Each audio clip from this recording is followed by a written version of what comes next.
কি ভাইয়া কেমন লাগলো? কেমন লাগলো ভাইয়া? অস্থির ভাইয়া, এরকম ছবি আর কোনো সময় হবে না, কোনো নায়ক করতে পারবো না শাকিব খান ছাড়া। পারবো না।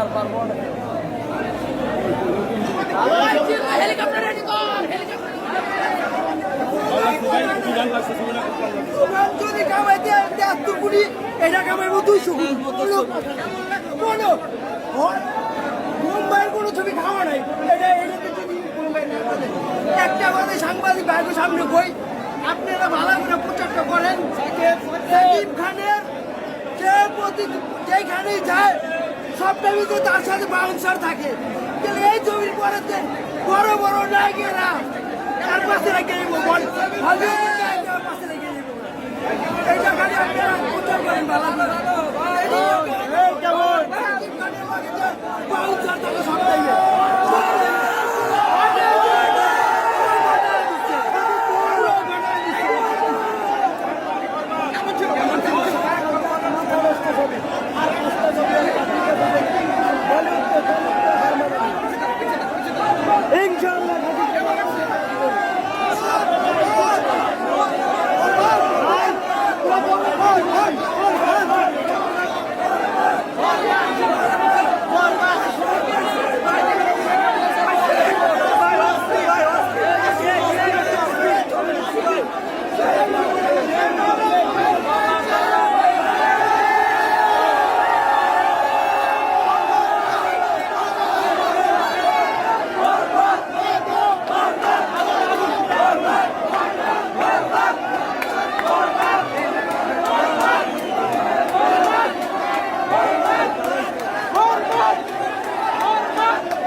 বরবাদ 2 চাই ভাই।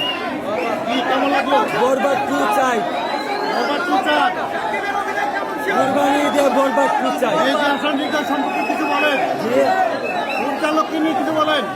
পরিচালক ভাইকে নোবেল দেওয়ার দরকার। উনি বাংলার এটলি কুমার হতে পারবে কিনা?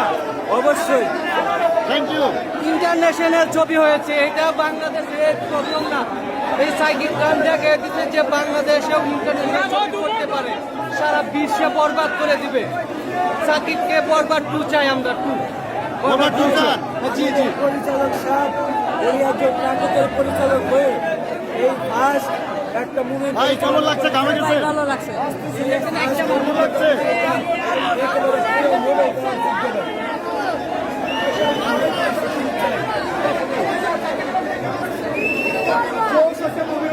এরকম মুভি হওয়া উচিত।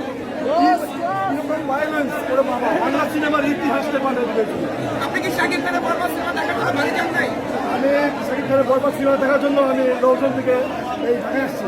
ঈদেতে ছবিটা আমি দেখে অনেক উপভোগ করছি এবং ছবিটা লাস্টে হচ্ছে যে হিস্ট্রিটা করছে এটা আসলে বসে রাখার মতো।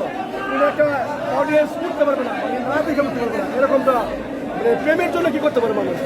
সেলিম এবং মিশা সওদাগর যারা ছিলেন দুর্দান্ত কাস্টিং কেমন লাগলো? কাস্টিং, ছবির বিগ অ্যারেঞ্জমেন্ট এবং কাস্টিং খুব দুর্দান্ত এবং ভীষণ দুর্দান্ত। বারবার বলে যে সেন্সর বোর্ডে গুজব ছড়াইছিল ছবি সম্পূর্ণ মিথ্যা, গুজব সম্পূর্ণ মিথ্যা, কোনো কাট হয় নাই, কোনো কাটিং কেটে কিছু হয় নাই। ছবি পুরোপুরি আমরা দেখছি, খুব ভালো লাগছে ছবিটা। অনেক ভালো লাগে ছবি। এমন ছবি আমাদের বাংলাদেশে আরো চাই। এইসব ছবি একমাত্র সাকিবের দ্বারাই সম্ভব। এবং বিশ্বাস ভালো না, নিজের হাতে সেই কথাটা বলেছিল। আপনাদের কথা দেখতে হবে। ও থ্যাংক ইউ। দুর্দান্ত। আমরা বরবাদ 2 চাই। বরবাদ 2, আমরা বরবাদ 2 চাই। আসান হৃদয়কে নিয়ে কিছু বলো। মেহেদী হাসান হৃদয় ভাই, সে যে এমন একটা লেভেলে চলে গেছে, তার মতো একজন ডাইরেকশন বাংলাদেশের বুকে বারবার দরকার। আমার রায়হান রাবিকে আমরা খুব ভালো দেখছি। Thank you. আরেকটা আরেকটা রায়হান রাবি দেখলাম আমরা, আরেকটা রায়হান রাবি। মেহেদী ভাই, আপনার কাছে বরবাদ 2 চাই। তুফানকে অতিক্রম করবে? তুফান 2 চাই, বরবাদ 2 চাই। না, তুফানকে ক্রস করতে পারবে কিনা তুফান বলুন। অলরেডি তোমাকে ক্রস করে ফেলেছে। ও ভাই কেমন ছিল? আমরা মোটামুটি যেমন বাংলা ছবি যে দেখি যে অন্যান্য দেশের ছবিগুলো কপি করে বা ইন্সপায়ার হয়ে যে ঘটনাগুলো করে, আসলে সেরকম কিছু ছিল না। আমরা যা আশা করেছিলাম তার থেকে অনেক বেটার কিছু পেয়েছি। খুবই ভালো পরিমাণ মানে টুইস্ট ছিল, অ্যাকশন ছিল এবং ছবিটা মানে খুবই জোর ছিল। পয়সা উসুল বলা যায়, যে পয়সা উসুল যেটাকে আমরা বলি, পয়সা উসুল ছবি। শাকিব খানের অভিনয় বরাবরের মতোই খুব প্রশংসনীয় এবং যত দিন যাচ্ছে সে নিজেকে ভেঙে চুরে আবার করছে। তার প্রশংসনীয় লেভেল। তাছাড়া নতুন করে মেহেদী হাসান ভাই যে যিনি পরিচালক, তার প্রথম ভাগের সাথে খুবই ভালো ছিল। আমরা চাই যে সামনে আরও ছবি করুক, যাতে আমরা নতুনত্ব বাংলা ছবি কিছু দেখতে পাই। Thank you.